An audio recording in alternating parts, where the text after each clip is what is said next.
A primeira vez está pregando aqui, não mais como convidado, mas como membro dessa igreja. Amém, queridos? E eu quero já agradecer a maneira calorosa que os irmãos têm recebido a mim e a minha família. Para mim é um privilégio muito grande ouvir a voz do Senhor e seguir em direção a ela. Zacarias capítulo 10 diz assim: pedi ao Senhor chuva no tempo da chuva seródia. O Senhor, que faz os relâmpagos, lhes dará chuveiro de água e erva no campo a cada um. Porque os terafins têm falado vaidade, e os adivinhos têm visto mentira, e descrito sonhos vãos. Com vaidade consolam, por isso vão como ovelhas e estão aflitos, porque não há pastor. Contra os pastores se acendeu a minha ira e castigarei os bodes, mas o Senhor dos exércitos visitará o seu rebanho, a casa de Judá, e os fará como o seu majestoso cavalo na peleja. Dele a pedra de esquina, dele a estaca, dele o arco de guerra, dele juntamente sairão todos os exércitos, ou todos os exatores, e serão como valentes, que pelo lado das ruas entram na peleja, esmagando os inimigos, porque o Senhor estará com eles, e eles envergonharão os que andam montados em cavalos. E fortalecerei a casa de Judá, e salvarei a casa de José, e tornarei a plantá-los, porque me apiedei deles, e serão como se os não tivera rejeitado, porque eu sou o Senhor, seu Deus, e eu os ouvirei. Repita comigo o verso primeiro, vamos lá? Todos juntos, o verso primeiro. Pedi ao Senhor chuva no tempo da chuva seródia, e o Senhor, que faz os relâmpagos, lhes dará chuveiro de água e erva no campo a cada um. Agora o 6. E fortalecerei a casa de Judá, e salvarei a casa de José, e tornarei a plantá-los, porque me apiedei deles, e serão como se os não tivesse rejeitado, porque eu sou o Senhor, seu Deus, e os ouvirei.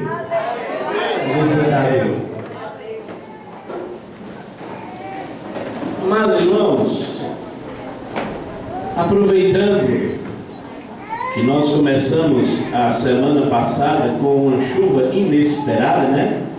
Chegamos aqui para adorar ao Senhor depois de um dia de muito sol e calor, e fomos assim surpreendidos por um torrencial, né? Não havia previsão daquela chuva, e os jornais publicaram que a chuva que caiu seria a chuva que cairia durante o mês todinho, ou as chuvas previstas para o mês todinho, e não seria nem esse mês, seria lá para o mês de janeiro ou fevereiro. Mas Deus, Ele continua sendo o Senhor do tempo, amém, queridos?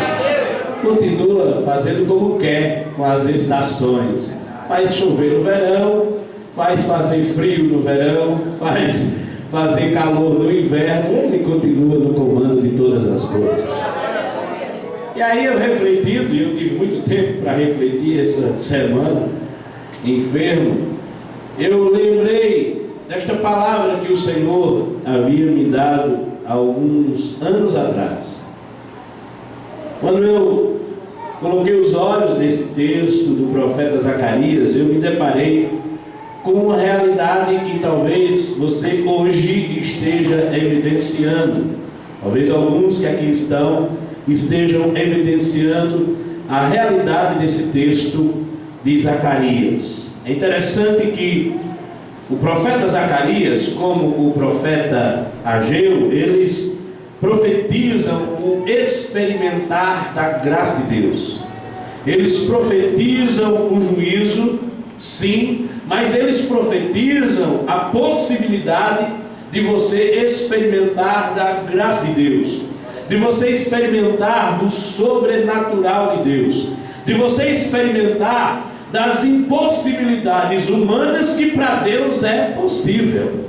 Graça é isso, é a ação imerecida de Deus em nosso favor. Nós não merecemos, mas Ele age em função de cada um de nós e nos surpreende.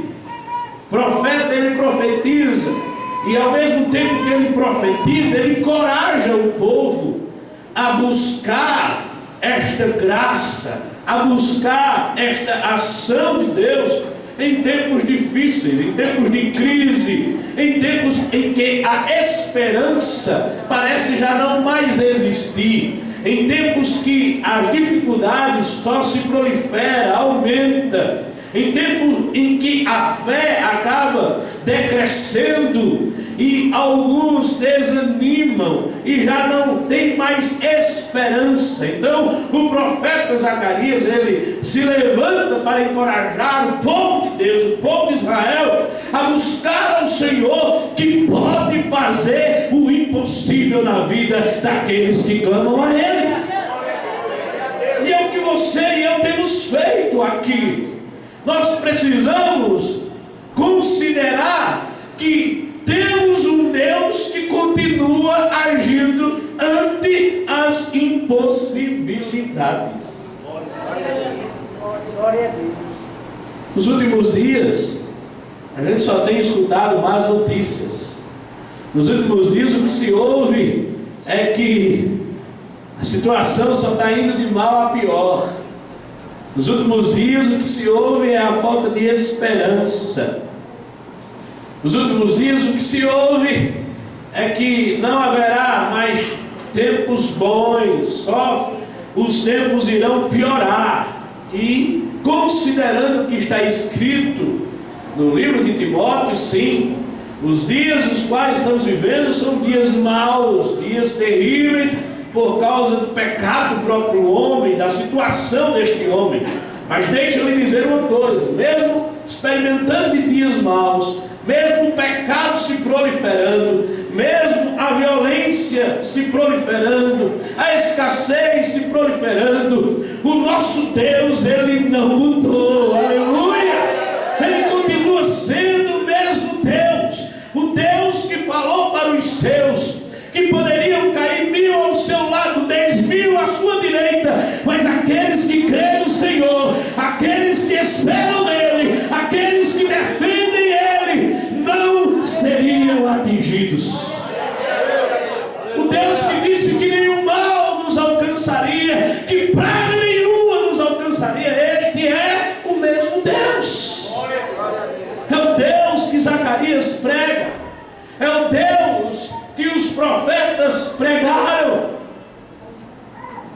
No caso aqui desse texto, o povo havia reconstruído o templo, o povo havia reconstruído o altar, iniciaram a reconstrução do templo, e eles estavam muito felizes por esta reconstrução do templo. Estavam felizes por poder ter o privilégio de construir o altar do Senhor.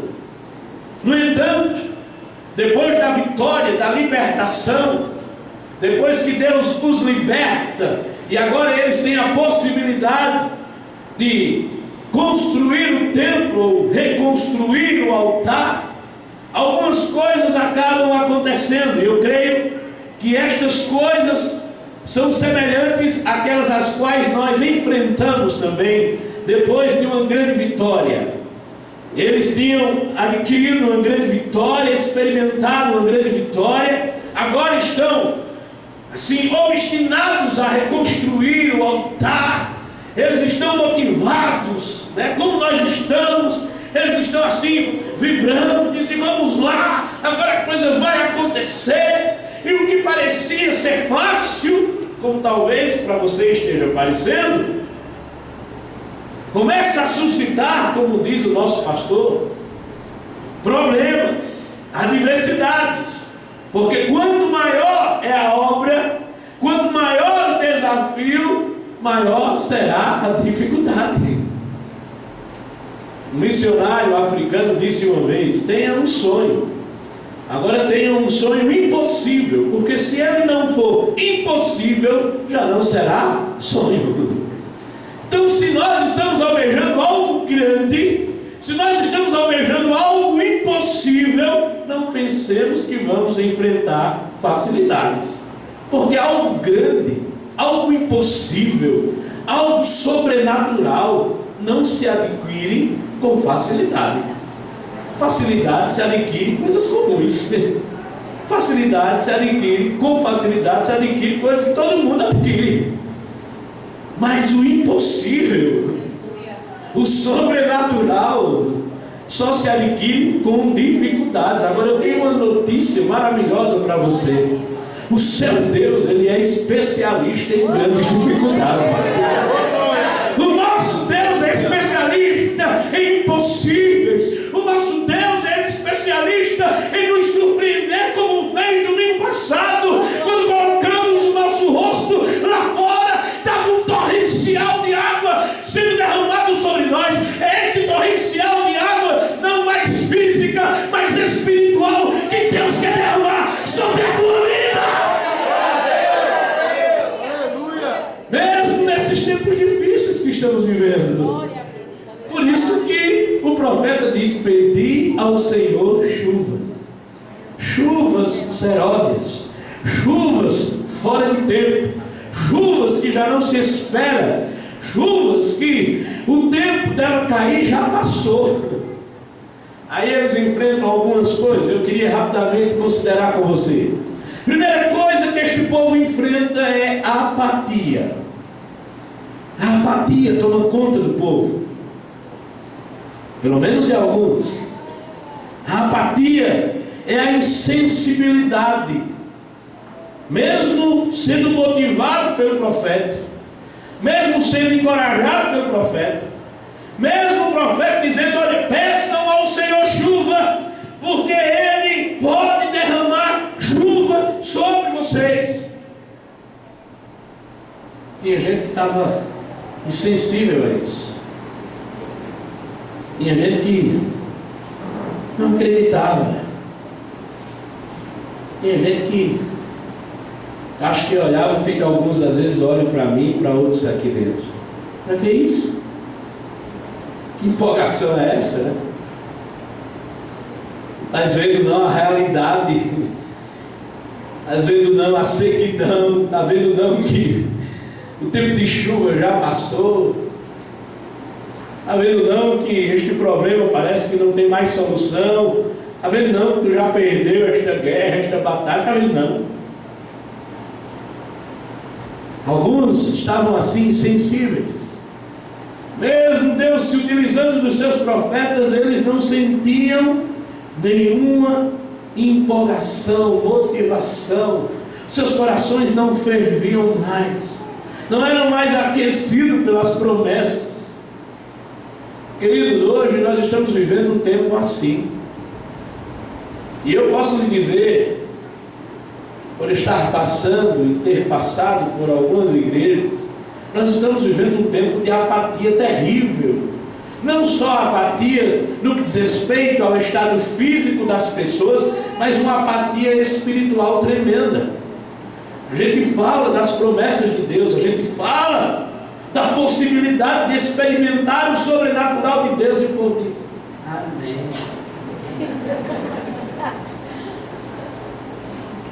É uma apatia terrível.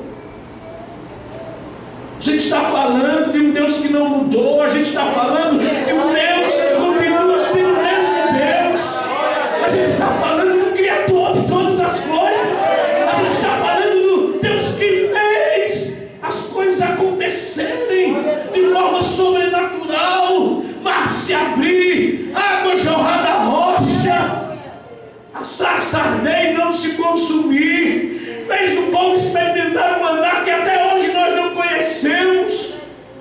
Um Deus E as pessoas ainda... Aí chega a época de campanha. Aí o camarada vai 20 segundos, 30 segundos, não mais do que isso. Vote em mim, porque eu vou mudar a história dessa cidade. Aí você... Esse é o homem, esse é o cara. Aí você se empolga, porque alguém disse sobre a possibilidade dele conseguir um emprego para você, uma porta se abrir para você. Você pega a camisa dele, mesmo ele banguelo, sem dente nenhum, você bota a camisa dele com a foto dele bem grande, sai pelo meio da rua, pedindo voto para ele, se esperançando nele, em alguém que é tão limitado quanto você, ou até mais do que você. Parece que a empolgação cresce, a motivação cresce, a esperança se renova aonde não há esperança, porque no homem não há esperança. E eu fico perguntando, e o Deus que para todos os dias do ano disse para você: não temas, porque eu sou contigo, não te assombres, porque eu sou teu Deus, eu te ajudo, eu te fortaleço com a destra da minha justiça. O Deus que disse através do profeta a este povo: olha, vocês sairão e pelejarão, e vocês esmagarão os inimigos de vocês. Vocês são cordeiros, vocês são ovelhas, mas vocês pelejarão como cavalos valentes. Para o povo se levantar e marchar. Mas a apatia estava tomando conta de alguns. Segunda coisa que estava tomando conta daquele povo, além da apatia, era a maneira que eles encaravam a oposição que veio contra eles. A oposição dos samaritanos. Os samaritanos eram vizinhos deles. E aí os samaritanos se levantam e se opõem contra o povo na reconstrução do altar, do templo. E aí eles também esmorecem. Você está entendendo o que Deus está falando? Quem são os nossos vizinhos? Aqueles que estão mais? Aqueles que estão mais? Você não pode dizer que mora vizinho a mim, que eu moro ainda lá no bairro Kennedy, né? Mas você tem vizinhos. Vizinhos são os mais próximos. Na época da minha mãe dizia aqueles que é parede e meia comigo, né? Quando é que fulano mora parede e meia comigo, né? E as oposições, quando elas partem dos mais próximos, elas ficam mais difíceis de serem enfrentadas. Quando as oposições partem de quem você não conhece, quando as oposições partem de gente distante, quando as oposições partem de pessoas que não têm nenhum significado na sua existência, quando palavras vêm contra você de pessoas que você não conhece, como vizinho, como próximo, é mais fácil. Às vezes você nem dá a resposta, só o silêncio basta. Mas quando as oposições vêm dos vizinhos, quando há uma oposição daqueles que, como disse o salmista, come da sua mesa, aí o negócio fica complicado. O salmista disse isso: aquele que mordeu o meu calcanhar era aquele que comia a mesa comigo. É difícil. Talvez você esteja aqui nesta noite enfrentando este tipo de situação. Talvez quem está distante tem apoiado você, tem dado as mãos a você e dito a você: vamos lá, estamos juntos. Mas os que estão próximos estão se opondo. Deus o trouxe aqui nesta noite para te dizer: eu sou o mesmo Deus, eu não mudo. Mais próximo de mim ninguém, mais próximo de mim, diz o teu Deus, ninguém. Ele está próximo.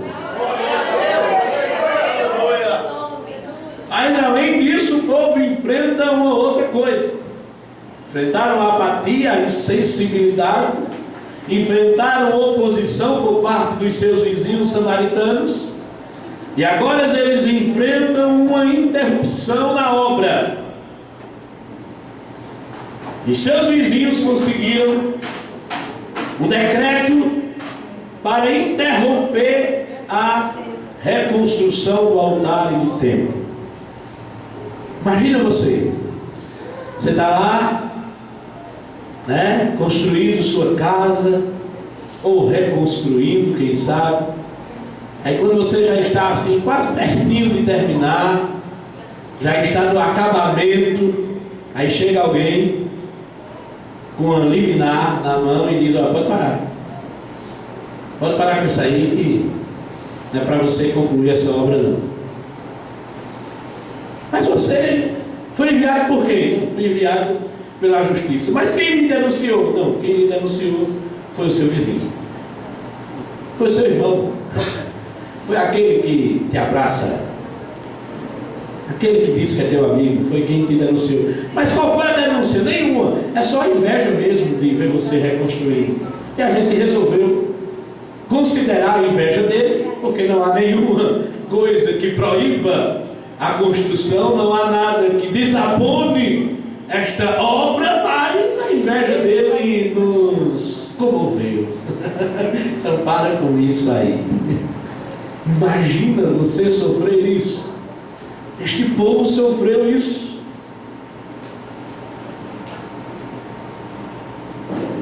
E quando eu ouvi esta palavra, quando Deus estava me dando esta palavra, meu coração ardeu, porque há momentos em que parece que a obra acaba sendo interrompida mesmo. Não mais por uma liminar, um documento, algo do tipo, mas às vezes as palavras, elas são tão duras, elas nos atingem tanto, de forma tão arrebatadora, dolorosa, que a gente paralisa. Quem paralisa é a gente, não é nem a obra, é a gente. A gente fica sem saber que direção tomar, para onde ir, o que fazer, de tão duro que foi a palavra, o golpe. Por isso que há tantas pessoas enfermas hoje. Você pergunta a elas, ou a eles: você levou alguma pisa, alguma pancada, alguém bateu em você? E elas logo respondem: não, eu apenas ouvi algo que me doeu mais do que pancada. E por causa disso, há pessoas paralisadas há muito tempo, pessoas que já não caminham mais, pessoas que já não conseguem se motivar mais por aquilo que ouviram, pelas palavras de interrupção que elas acabaram ouvindo. Deixa eu dizer algo para você nesta noite. Isso é profético para a tua vida nesta noite. A última palavra, ela não são dos teus opositores. A última palavra não são palavras de interrupção. A última palavra é Deus quem dá na tua vida.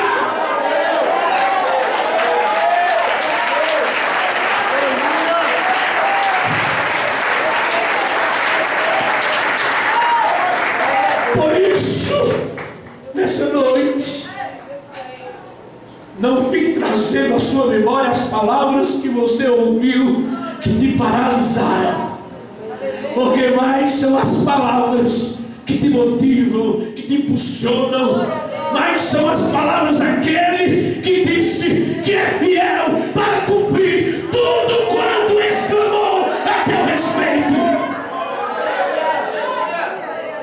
Eu sei que a luta não é fácil. Se eu dissesse para você que estou muito bem, obrigado, eu estaria mentindo. Glória a Deus, aleluia. Já faz alguns dias que eu não durmo. uma luta comigo mesmo. E essas lutas que a gente trava consigo mesmo, piores do que a que a gente trava com os outros. Dentro desta luta, desta guerra, a maior arma do inimigo, pelo menos contra mim, tem sido as palavras que eu ouvi. Porque você sabe quem você é. Sua esposa sabe quem você é. Seu filho sabe quem você é. E às vezes Satanás apresenta você a outras pessoas como quem você não é. E dói. Mas em uma destas madrugadas sem sono, Deus bradou no meu ouvido e disse: olha, lembra do que eu disse a teu respeito. Lembra do que eu disse a teu respeito. Lembra do que eu disse a teu respeito. Glória a Deus, aleluia. Porque o que prevalece não é aquilo que se diz de você, é aquilo que Deus diz a teu respeito. Mas esse povo, além de enfrentar a apatia, além de enfrentar oposições, além de enfrentar interrupção, ele enfrentou o tempo. Porque depois dessa palavra de interrupção, a história diz que foram pelo menos 12 anos em que a obra paralisou. Irmãos, pelo amor de Deus, imagina se alguém chegasse para você e dissesse: assim diz o Senhor, aquela promessa que eu te fiz, servo meu, eu vou cumprir, mas eu só vou cumprir daqui a 12 anos. E aí, você daria glória a Deus? Glória a Deus. Glória a Deus. Jesus, não dá para encurtar esse tempinho não, Jesus. 12 anos. Sei, servo meu, eis que te prometi algo. Lembra? Aí você lembra, Senhor, recebe. Pronto, daqui a 12 anos. A gente está em 2013, agora 2025, né? Aí eu vou cumprir. Mas Jesus, não sei nem se vou estar vivo daqui para lá. Encurta esse tempo aí, Jesus. Esse povo enfrentou 12 anos de interrupção. E eu diria para você que uma das armas mais usadas de forma psicológica contra o ser humano é o tempo. Porque ninguém gosta de esperar. Ninguém gosta de esperar. Eu nunca vi ninguém estar esperando por alguém. Depois que passa 10, 15, 20 minutos, o camarada já começa a dar nos nervos. Ele pode ser fleumático, ele pode ser o que for. Pode ser calminho. Depois que passa os 20, 30 minutos, ele já começa a ferver o nervo. O sangue já começa... Porque ninguém gosta de esperar. Nós não fomos ensinados a esperar. Por isso que nós somos a geração do instantâneo, do fast food, do service. Por quê? Porque ninguém gosta de esperar. Imagina esperar 12 anos por uma promessa para concluir uma obra que você sabe que foi Deus que mandou você realizar. Imagina. Deixa eu lhe dizer algo também profético nesta noite.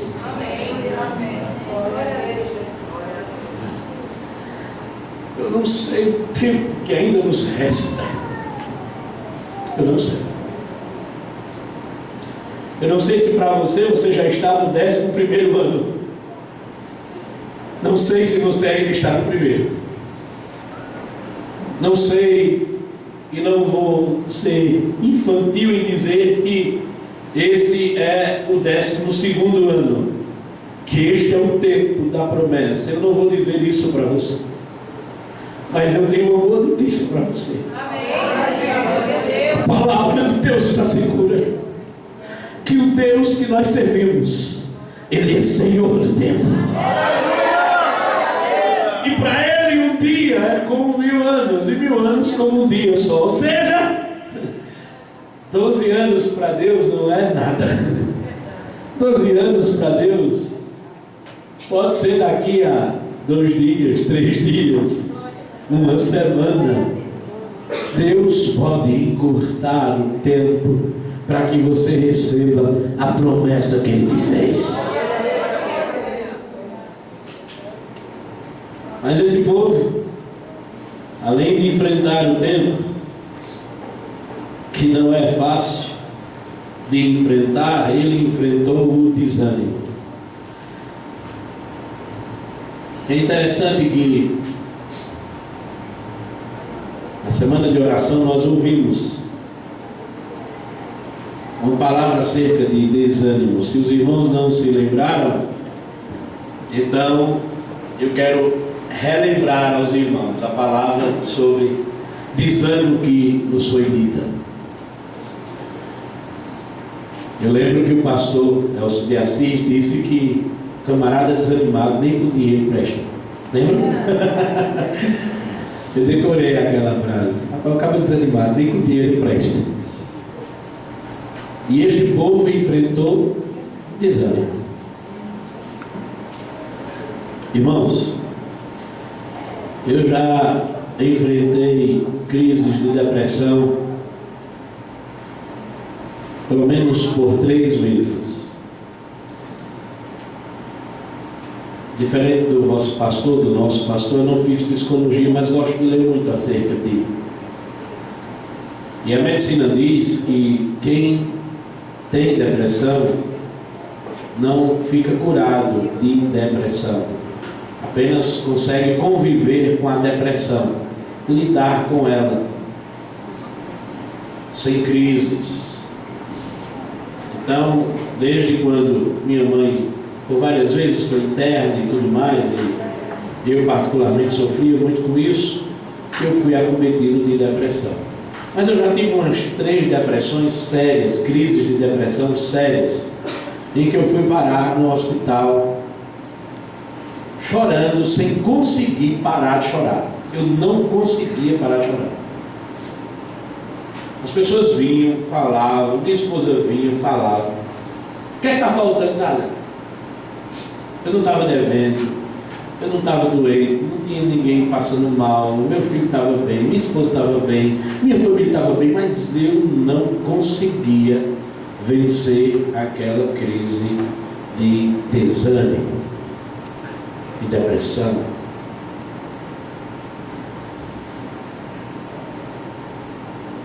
Não preciso ser profeta para dizer que eu sei que há alguns entre nós que têm enfrentado este tipo de situação. Eu não diria que você, como eu, tem experimentado crises que não tem conseguido parar de chorar.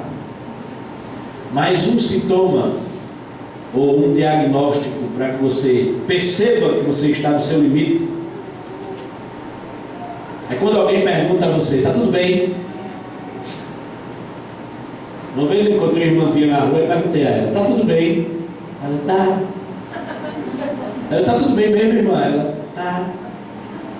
Ela: está tudo bem mesmo, irmã? Tem certeza? Ela: não, ela estava no limite dela.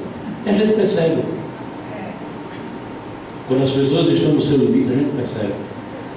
Quando as pessoas usam o texto da viúva para responder, mas o texto da viúva é totalmente outro contexto.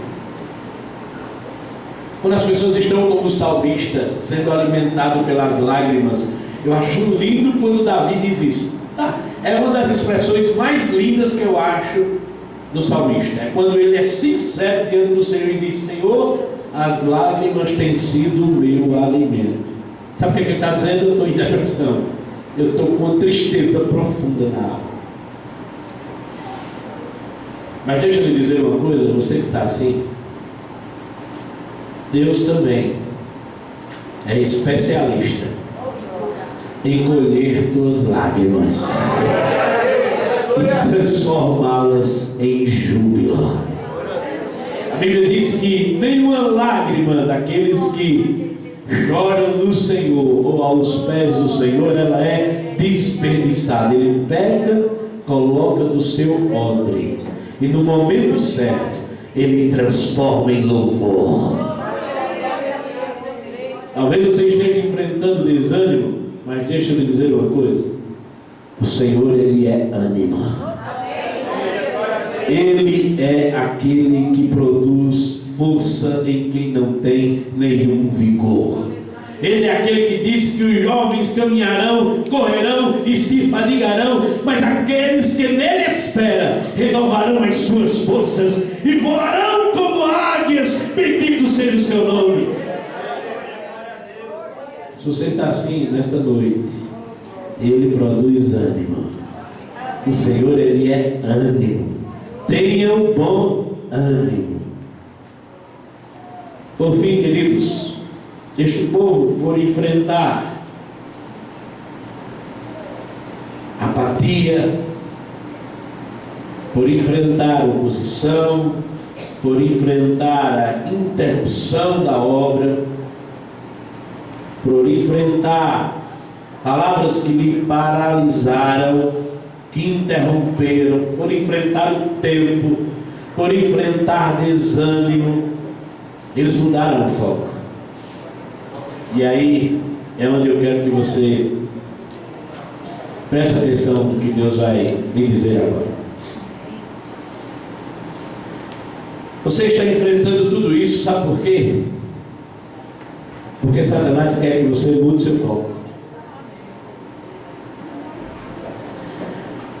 A guerra de Satanás contra o povo era para que eles mudassem o foco. A apatia chegou. Satanás, vou fazer esse povo mudar o foco. A oposição por parte dos vizinhos, os mais próximos, chegou. Satanás, vou fazer esse povo mudar o foco. A interrupção da construção chegou. Vou fazer esse povo mudar o foco. O tempo foi se passando.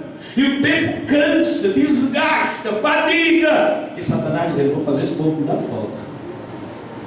Aí vem o desânimo. Vou fazer esse povo mudar o foco.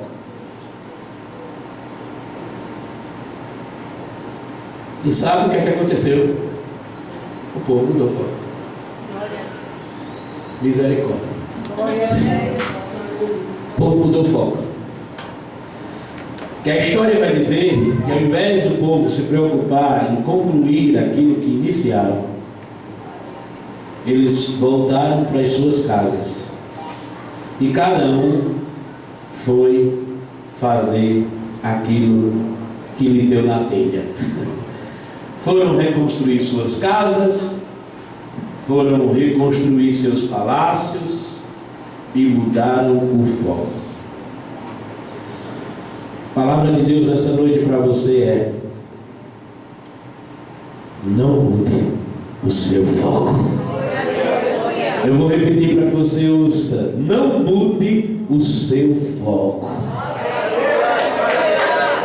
Não mude o seu foco.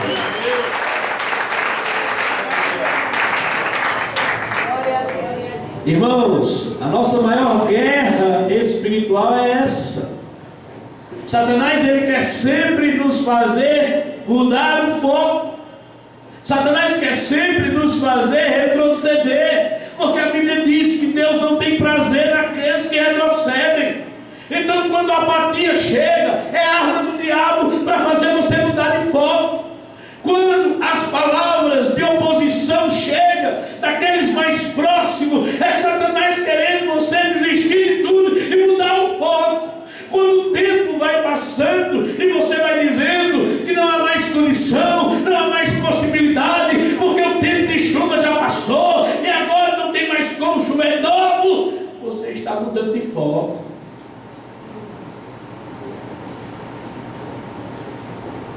Não mude de foco. Não mude. Não pegue atalhos.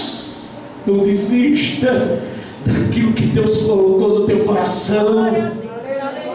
Porque o teu Deus não deixa nada incompleto. Teu Deus não deixa nada inacabado.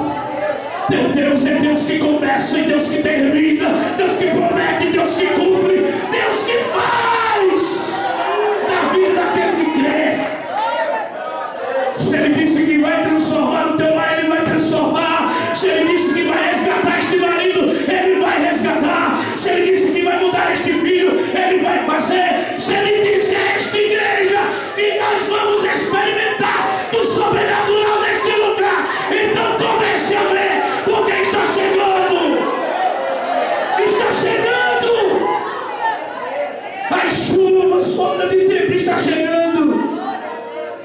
Porque quem prometeu é fiel.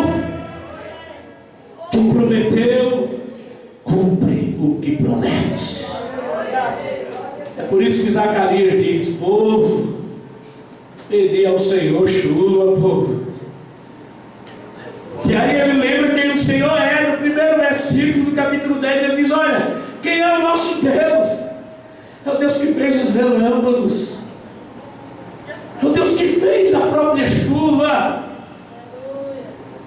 Ele pode derramar sobre vocês um torrencial sem igual. Ele pode fazer chover sobre vocês o sobrenatural. Aquilo que não se espera, aquilo que não se está desfrutando em outros lugares, você pode desfrutar aqui. Aquilo que o seu vizinho não está desfrutando, nem o da direita, nem o da esquerda, a sua casa, o seu comércio pode experimentar sim. Se você perguntar ao incrédulo: e aí, vai plantar? Ele vai dizer: vou nada, o tempo de chuva passou, eu sou um besta, eu vou plantar para quê? Transforme isso numa visão espiritual. Às vezes a gente conversa com algumas pessoas que acabam de: rapaz, não tem mais esperança não, é tudo perdido, é só movimento. E é incrédulo. Então morre na tua incredulidade, porque eu creio em um Deus que continua fazendo o impossível acontecer. Creio no Deus que se move, creio no Deus que nos faz experimentar do seu sobrenatural. Para concluir, sabe o que é que Zacarias significa? Deus se lembra. Repita comigo: Deus se lembra. A sua, diga: Deus se lembra. Aí para quem está do seu lado, diga: ei. Não, diga assim não, peraí. Diga assim não. Diga: ei. Você esqueceu. Mas Deus se lembra. Deus se lembra. Deus se lembra. Quando aquele povo via Zacarias bradar no meio deles, quando aquele povo via Zacarias bradar no meio da multidão, no meio daquela seca, quando o povo via Zacarias começar a falar, só o nome de Zacarias já dizia tudo. O nome de Zacarias significava: Deus se lembra. Deus se lembra. Então quando Zacarias começou a dizer: povo, clama ao Senhor, o Senhor responde, o Senhor dá, o Senhor faz. O povo olhou para Zacarias: eu estou conhecendo aquele camarada, o nome dele é Deus se lembra. Deus se lembra, Deus se lembra, Deus se lembra, Deus se lembra. Deus está lembrando de mim, Deus não esqueceu de mim, Deus não esqueceu da sua promessa, Deus não esqueceu.